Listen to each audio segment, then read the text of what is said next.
Lee, do you think that America is a more or less racist country since Barack Obama became president? Wow, that's a powerful question. I think that people are angry that he's president, and I think that they're showing their true colors.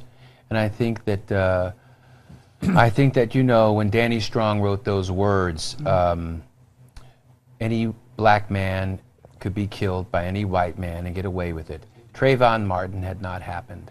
I end the movie with hope, you know. He's walking down and Obama's giving that famous speech, you know.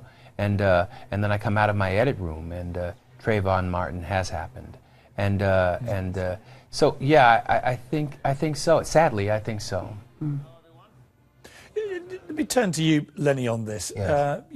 I think I've talked to you about this before, but this film has brought it into sharp focus, as has Oprah's revelations about the racism she suffered. Have you yourself suffered that kind of racism? Yes, I mean, as a child and in growing up, in going to school, I mean, you know, you always bump into that kind of thing by certain individuals. Has the world gotten better in general? Yes.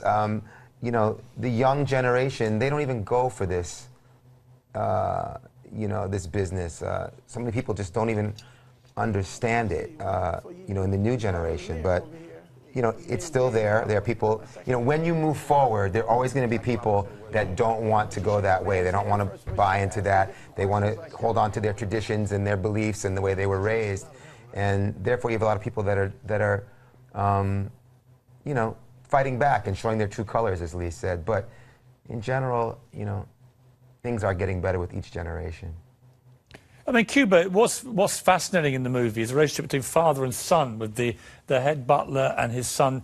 The head butler taking the view you should be seen and not heard, and that is the way you deal with things. Right. The son, completely opposite, you know, very vociferous, taking part in civil rights protests and so on. Which is the right way to go? I mean, what do you advise the youth of America today, maybe in, you know, places like Chicago, where they feel very disenfranchised, very disaffected? Should they be vociferous, or should they adopt a more conciliatory way of going about dealing with racism? Yeah, I think that was the reason why I was attracted to the screenplay, because there is several trains of thought on what's the most effective way to go. But what has happened, I think, with our youth today is there's been a real disconnect with the civil rights movement and the history of it.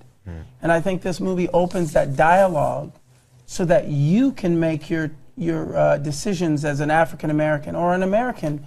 What is the best way to go about your, you know, what is the best way to go about your relationships with people? And I think that we, as African Americans, you know, the film uses that mechanism of showing the two faces that professional blacks have to wear. But I think it's not just blacks. I think it's people, your professional face is one thing, and then your relaxed face is another. And I think that's what was so beautiful with the butlers that we used.